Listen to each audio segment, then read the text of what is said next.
Are we ready? Are we ready? Are we ready? Let's see. We're ready. What? I'm gonna turn this down. And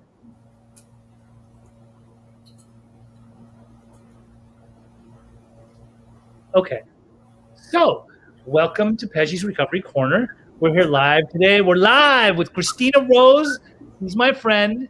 It's been a long time since we actually talked, except for we did some puppy talk recently. But it's so good to have you on here. I know, like a few months ago when I first started this, actually like 6 months ago when I first started this podcast, I asked on my Facebook wall if there was any women that were interested in recovery and that were interested in being on the podcast, and you were one of the first ones that replied. It's been a long time because you're not available on Tuesdays, but now I made it for Sundays too, to kind of accommodate those that are working on Tuesdays at noon.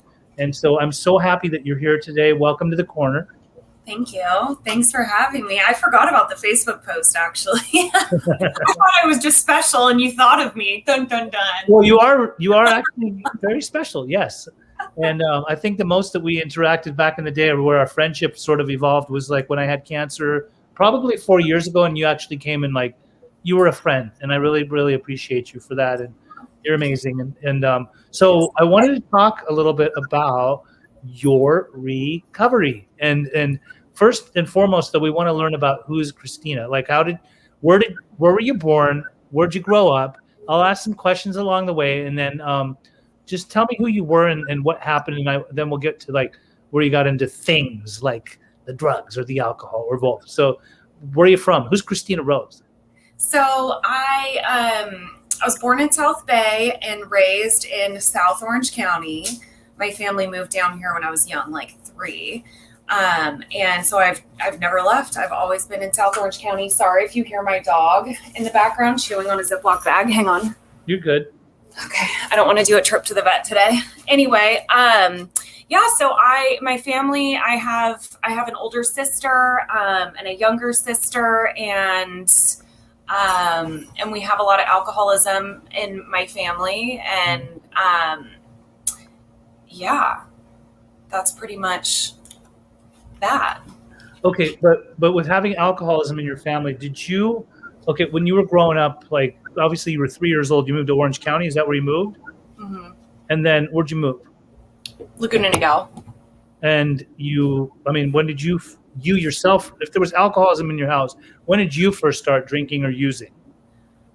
So I must have been like in middle school. So I was always told, because I have like alcoholism like runs rampant, like on my dad's side of the family. And then you've got like mental illness on both sides. But it's like all Irish Catholic men.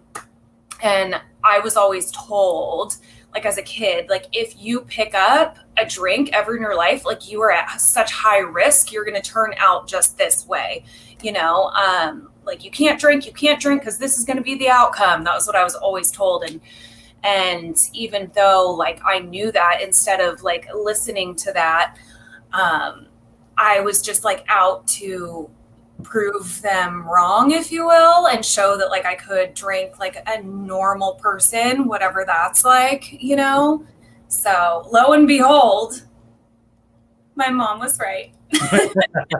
So did you start drinking within the house, or did you drink like with friends, or did you take your parents' alcohol?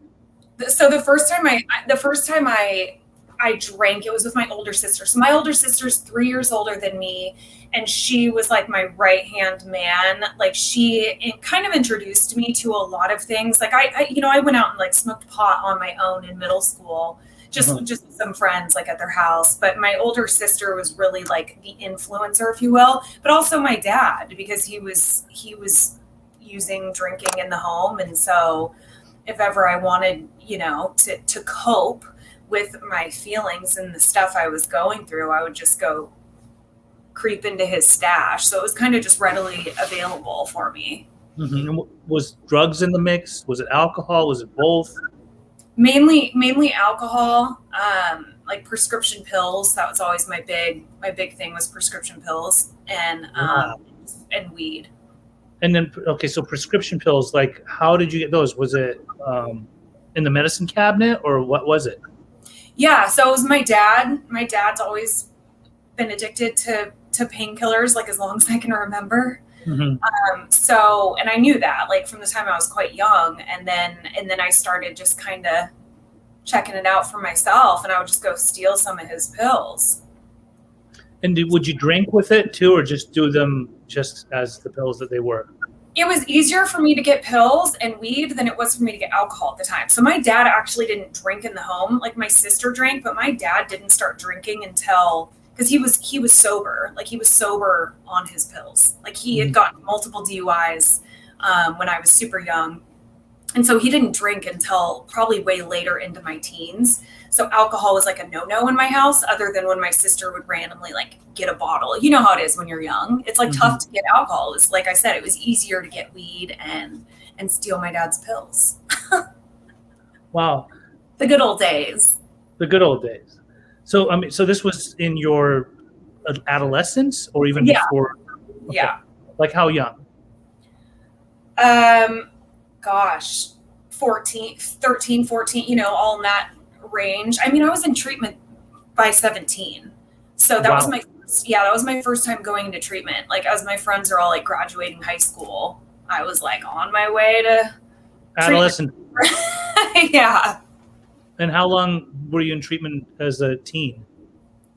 It wasn't long, like, because I manipulated my way out of it. I was only doing outpatient, and I like convinced my mom that, oh, I want to enroll in college, and like I'm fine now. It was just like this thing I went through, and I'm all good, and so she let me kind of stop going. And plus my insurance ran out. So, so yeah, I got out of that one. It was probably a few months. I think I stayed sober for like 4 months at the time.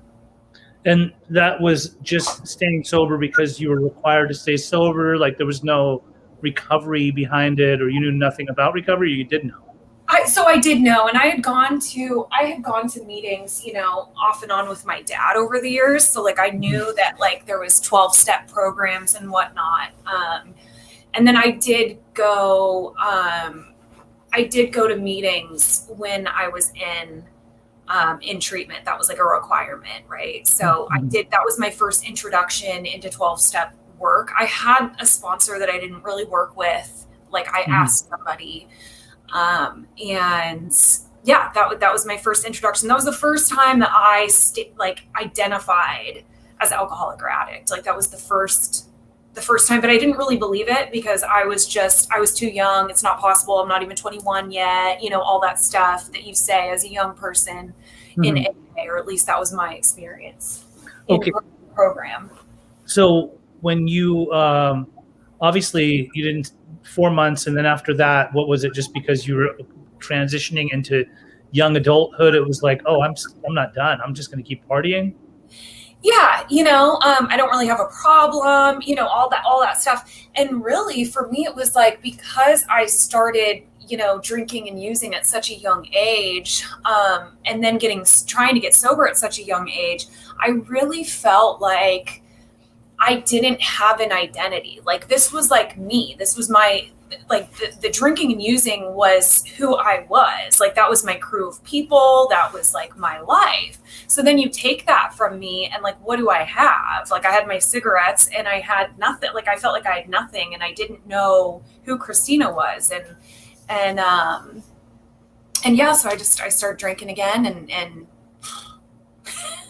Was there a certain scene that you hung out with? Like, like some people were ravers, or some people like the rock music or punk. Yeah. What was Kristina into?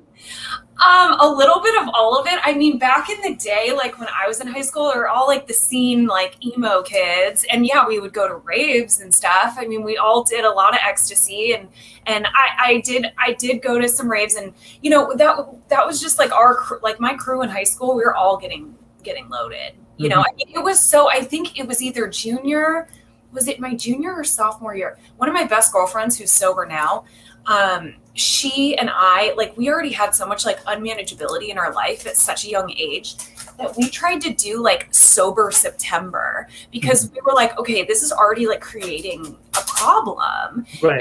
And we made it probably like a couple of days, and then we were like smoking pot again. I mean, it was like kind of out of control. But yeah, I mean, I hung out with whoever wanted to get loaded, pretty much, you know.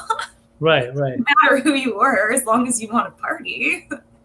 Okay, so you said you went to treatment your first time when you were a teenager. When did treatment become a regular thing? Or did you go to treatment a lot more, or just only one more time? I went one more time, and I went through Ashland. So I relapsed after like the 4 months, and then I went really hardcore. So I started getting into heavier drugs. And my drinking became really intense. My parents actually had me leave the house because I was just out of control. Yeah.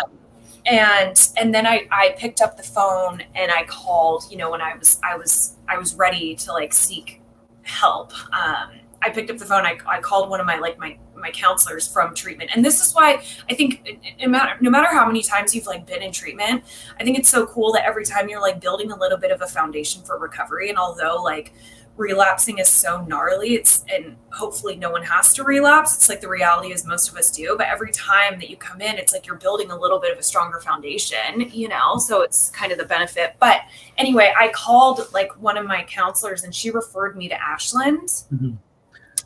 You know, how old were you at that time? I was 18. So this wasn't like you went to the first treatment center at 17. Your insurance ran out. You stayed sober for 4 months, and then the next year, like obviously things weren't working out too well. No, it was pretty quick. And luckily, because the next time I relapsed, I could not get back in for a long time. It took me a long time to get sober again after so when I went into Ashland, and I actually like did the deal this time, Pej. I really truly worked with the sponsor. I like really dove in to program and to working the 12 steps and did the deal. And I stayed sober for over a year. But again, like, did I really truly admit to my innermost self like that I had a problem? I looking back on it, I don't think so. I think I still always had that I'm too young for this. Yeah, you still had some mileage on you. Totally. Yeah. And I utilize all my mileage by now. Like Right. No, I get that. So for those that don't know, I have an immense amount of respect for Ashland. I think that they do excellent work. They're down in South Orange County. They're known to be an indigent, like somewhat of an indigent type of, because it's not treatment, like there's not counselors and shit like that, but they're pretty much back to basics, like no fucking around type of recovery home, right? Like you just get into the book. Like, we don't care, you know, what you did or how you did it. Like, you basically got to dry out here. If you're an alcoholic, like, and you have a seizure, you're going to the hospital, then you come back, but all that. But I've taken a lot of girls to Ashland because they didn't have the resources to be able to go to like bougie treatment or any kind of treatment for that matter. They had to go to Ashland, and like really like a lot of miracles come out of Ashland. So I like that. I love when people talk about their experiences with Ashland, whether they stay sober or not. At least they ended up at a place that's really about it, like about helping people. So I'm stoked that you went there, and I get it. Like, you were super young, like you still weren't sure yet. So then you said that once you got, how long were you at Ashland? Like a month or more? So you do 30 days there. And it's free and it's all volunteer based. And I love Ashland too. I mean, it's a nonprofit. Yeah. Such a special place in my heart. And after the 30 days, I stayed in sober living for, I think I did a couple of months. Right. And then I was in another sober living, and I stayed sober for like a little over a year. Okay. So then you were like almost turning 19, and then such a baby. Just what happened then? I mean, what the fuck happened? So gosh, I just, and at that time, again, I was young, right? So, and I still like hadn't figured out who I was. And I became very obsessed with, putting out, like, instead of really working on healing myself, I really tried to portray and push this image of like, if I dress this way, if I look this way, if I drive this car, then I'm going to feel better. Right. So, and that was like what all of my focus was on. And my recovery became less and less as I like continued to get into ego and just like all this materialistic bullshit, which I think we see a lot, you know. It's that like living, it's shiny shit, the stuff that we think is going to fill us up and make us feel good. Yeah, and it did for a minute, you know, like my designer shit, and like blew through all of this money that like I wish I still had to this day, but it's beside the point, you know, driving cars I couldn't afford, and you know, it was just like just madness. And so I don't even know exactly when I relapsed, because it was one of those like like, oh, I took a couple Vicodin, but like I'm still sober things. And then that like led into just like a gnarly kind of Vicodin addiction. That kind of just like spiraled for me. And then I started drinking again. So it's like whenever I involve alcohol back in, that's when like I'm toast. Like I'm not like I can kind of function and hold things together well when I'm on prescription pills. But like when it comes to booze, like I'm just a goner. I'm done. It's like wrecked, huh? Yeah, I just am like just a pig when I drink, you know. I'm just it's just not good. So did you ever get into like harder drugs, or was it just prescription pills? Like, did you start getting into like, I mean, you were using opiates, so some people like transfer into other types of drugs. Were you using heroin or anything like that? So I've done heroin, but never was I like addicted to heroin by any means. I always had this thing in my head, okay, where I was like, listen, if I'm taking prescription pills, like it's really not that bad. Like I'm not an addict. I'm good. Like, and I kind of would barter with myself like that. Did I do heroin? Yeah, maybe 5 times. Have I done meth? Of course, maybe 5 times. So I mean, South Orange County, like, who the fuck wasn't doing meth back then, right? Oh my God. But I don't know. I guess like the first few times that I tried meth, like my ex-boyfriend gave it to me and he said it was like really nasty stuff. Like, I don't know what it was like. I was just leaned over, like picking at my legs for hours. It was not a fun time. So he told you it was nasty, but he gave it to you. Well, of course. Yeah. He's like, this is not good stuff. So I'm kind of glad though, that was my experience, because you never know, you know. But yeah, I mean, I would rather take Adderall than do, you know, because I can rationalize that all day long. Like, okay, it's just a pill. Like I have this prescribed to me. How bad can it be? How bad can it be to take a bunch of bars and drink a bottle of Jack Daniels? It's a prescription, you know? So that was like my head. Right. I'm a high-end drug addict because I don't slam dope every day. Like then that was really my thinking. Like, I'm not that bad. I'm not that bad. It was kind of an ego thing, you know? And who were you living with during all this time? Just apart, your own place, or with boyfriends, or? Yeah, my own place. I moved down to, I had a roommate, in Laguna Niguel, and then I moved down to San Clemente, and that was when my drinking really got out of control. I turned 21, and because San Clemente's like just this party town. I know they do a lot of partying in San Clemente. Yeah, I mean, it was for me. I had the bars were like walking distance from my house, and this was like the first time I turned 21, like in sobriety. I don't know if because I like I said, I like relapsed, but I like didn't really identify as relapsed, you know, and anyway, I turned 21 sober, and then I moved down to San Clemente, and it was like, it's on. Like I was just partying, and it was kind of fun. Like looking back on it, there wasn't like a lot of drugs at that time. It was just straight every day in the bar. Mm-hmm. So you're now at this time you're 31. So and you have what, almost 6 years of sobriety, right? Yeah. And does that mean like you got sober at 23, 24 years old? 26, 27, 28, 29, 31. Oh, sorry. My math sucks. I literally 25 or 6. Yeah. I just went out with this guy like the other week, and he was like, wait, so you got sober at what age? And I was like, oh, 20. And I said it, and I'm like, I can't figure out the math, and now I'm so embarrassed. I'm saying this again on a public platform. Like, I don't even know. How old was I? I think I was 25, right? 25.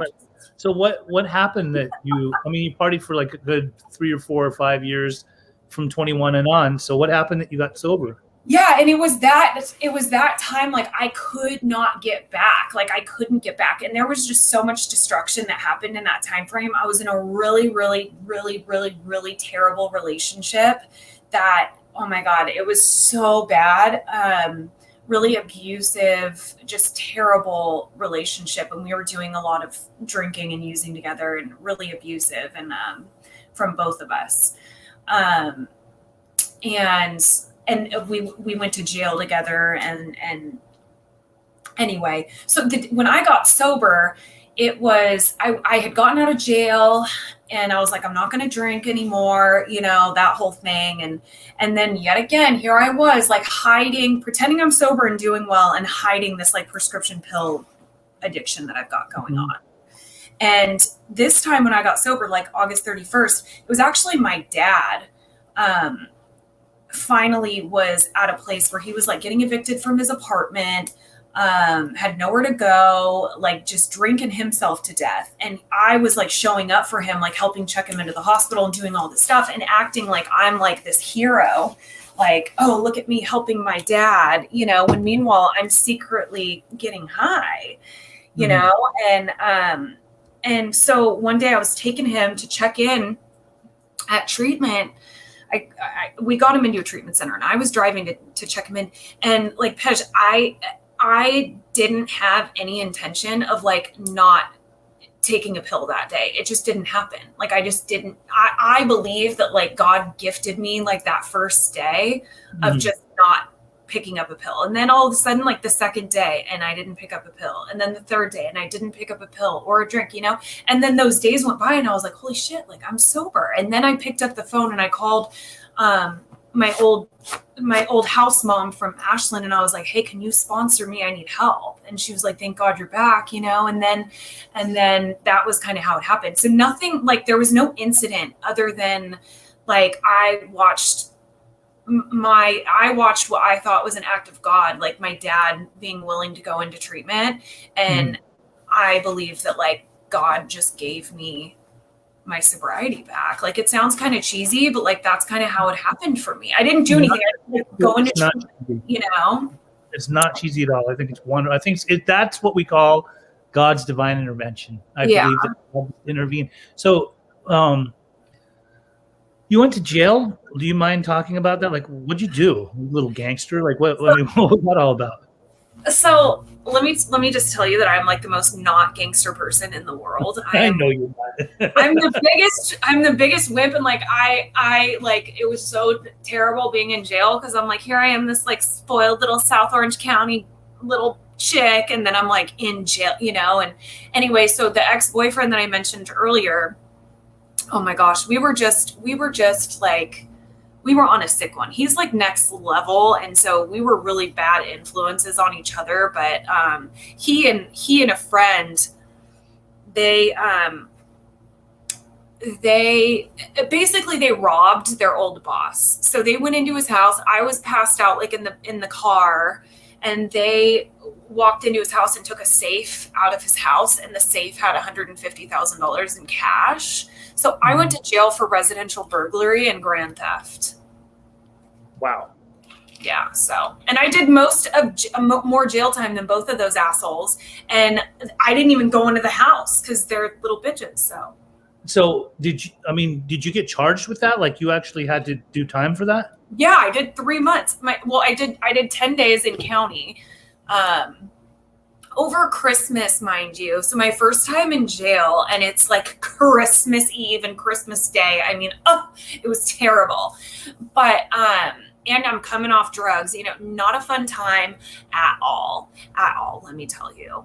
Right. And that was from the mugshot that I sent, that you have in the thumbnail. I mean, that mugshot of you is unrecognizable.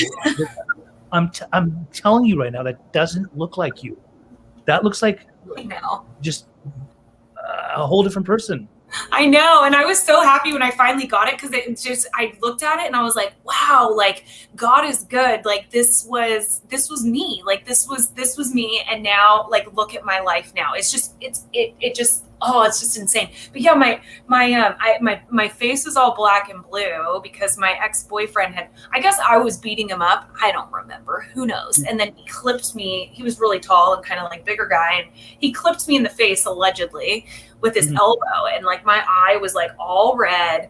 And I mean, it was intense. So then every time like the deputies in jail would like pull me aside and make me sit down, and they're like, what's happened? Because they thought I was getting my ass kicked in jail. I'm like, no, I came in with this. Like, look at my bracelet. See, you know? Yeah. So. Wow. Okay. So when you did get sober finally, like you said, it was that time, obviously. I was going to ask you this, like, there's a lot of trauma that happened. Do you think you were using and drinking because of trauma throughout your life?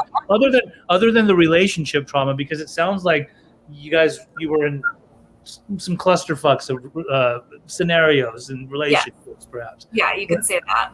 But I mean, like, do you think you were just using because you love the effect, just because you love the effect? Or was there shit that you like probably needed to work through, but you were just numbing out? Oh, 100%. I mean, there was a lot of, without going into too much detail, just out of respect for my family and stuff, but there was like a lot of physical violence in the home. And so I never had, like, I had anxiety from like a super, super young age because I never felt like safe. I didn't feel like I had stability. Like I said, there was physical violence, which then you hear me talk about beating up my boyfriend. I would drink and then that violence would come out of me. I'm like the most chill person, but when I drink, I'm like I'm a fighter, right? Because that was what happened to me. So like if I have a man, when I'm drinking, like if you're a man and you're in my face, or even sober, like if you're a big dude and you're in my face, like I'm going to hit you. Like I'm going to get super aggressive because I go into protection mode. But yeah, definitely there was some definite trauma for sure. Growing up. So when I first met you, I think you probably had like a year or two of sobriety. Yeah. And I would see you, in certain recovery rooms or wherever we go, right? We won't talk about all that. But I used to see, I was like, what's she all about? Like, what's her story? And you were pretty avid. Like, you were there regularly. Like, you would suit up, you'd show up. And I was like, okay, she seems serious. I mean, she looks young, but like, she seems serious. You never really know. With a lot of young people, like, they're there, but then they're not there. All of a sudden, like, now you see them, now you don't. Exactly. Yeah. Testing the waters quite often. But what makes you take your recovery so seriously? Like, why did Kristina Rose come into recovery and like stay? Well, honestly, this first time, Pej, like when I first got sober, I did not take it seriously. I was kind of more like inconvenienced, if you will, which is terrible to say, but I didn't want to do AA. Like I didn't, and so what did I do? I got into a relationship at like 4 months sober. And then that was really humiliating because he like proposed to me after like 4 months and then broke up with me. And it was like very public humiliation, if you will. Yeah. And that pain is what drove me to, I was like, I'm not relapsing over this fucking guy. And that drove me into my recovery. So like when I met you, that was at that time. Like I was coming up on a year and I was just sick of like feeling like that, like sick of trying to feel better because of a dude, sick of trying to like fill my cup with shit that just wasn't real. And so that's why I started taking it so seriously. I was just like, dude, fuck this. And I just wanted to feel better. I did. And like, I was so grateful for that relationship because it gave me my recovery. Really, it did, just that was my kind of breaking point. And you took it serious. I mean, like you've done the work, obviously, because it seems like you're here to stay. You're almost 6 years, but next month is 6 years. Yeah. I love that. It's so awesome. I mean, I haven't seen you as much over the years, but I see you from a distance, and I did notice that you got married. I did notice that you had a beautiful little kid. Yeah. I guess now you're a single mother. Yeah. And well, I won't even ask about all that, but what's it like being a single mom?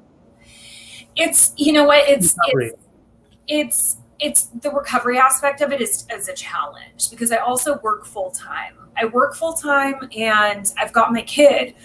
I do like share time now with his dad, but I still have like limited time to like go on a regular basis to the meetings that I used to frequent, you know, stuff like that. But thank God for Zoom. Like the one good thing about COVID for me was because my son's going to be 2 in October, and like COVID hit like right around, you know, he wasn't that old. Mm-hmm. And so it was so cool to be like a mom of a young infant and be able to hop onto Zoom meetings all the time. I was like, Right. this is so rad. Yeah, Like, very convenient.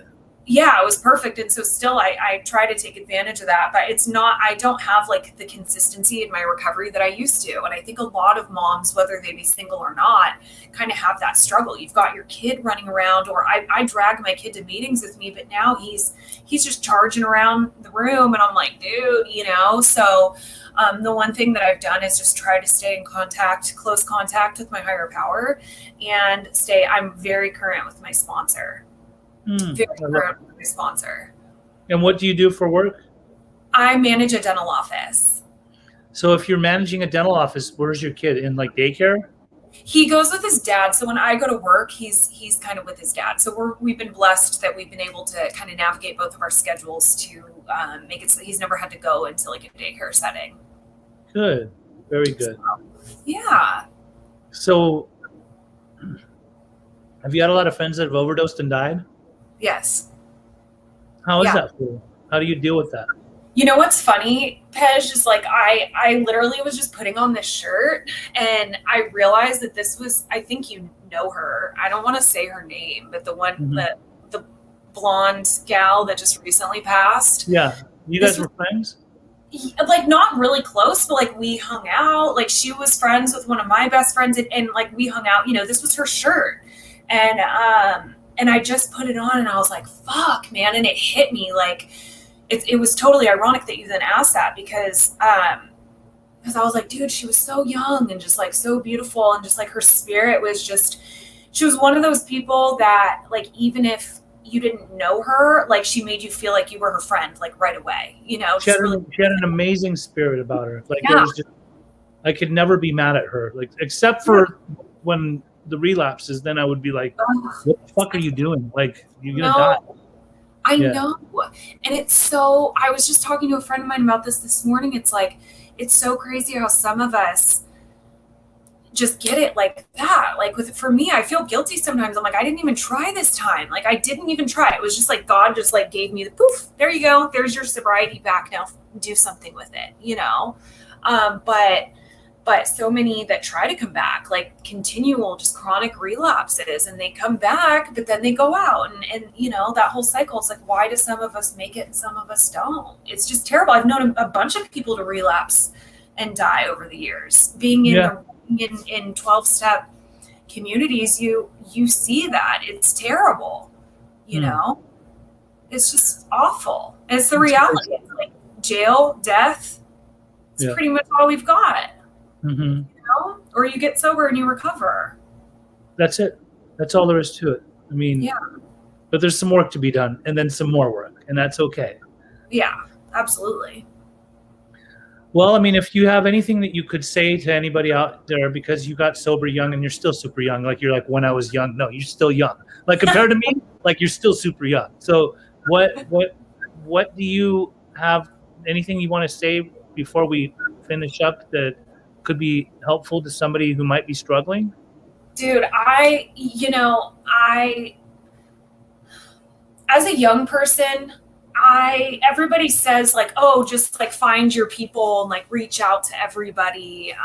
And for me, like as a young person, I didn't want to like hang out with the young people. You got to find your crew. I found it in like the 40, 50, 60-year-old women. I was not, and still don't hang out with like the young people, and that's not my crew. Like my circle is like the older ladies. So find your people, whatever that looks like, and just be willing to be open-minded. And like, you don't have to hang out with the young people just because you're young. Like, you can, that's what's so cool about recovery, right? Is like, I can have something in common with like the 65-year-old lesbian, that has a completely different circumstance than me, but like, we have this closeness, we have this sameness.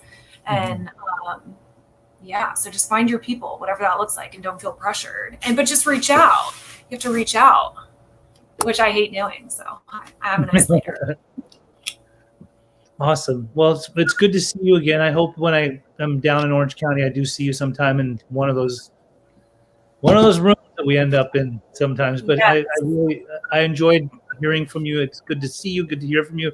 Good to see you be a mother for a sober mother for your child. It's so awesome, just remarkable. And keep doing what you're doing. And I look forward to seeing you too in the future. Thanks for coming to the corner. Thank you so much for having me, Pej. Have a good one. You too. Bye. Bye.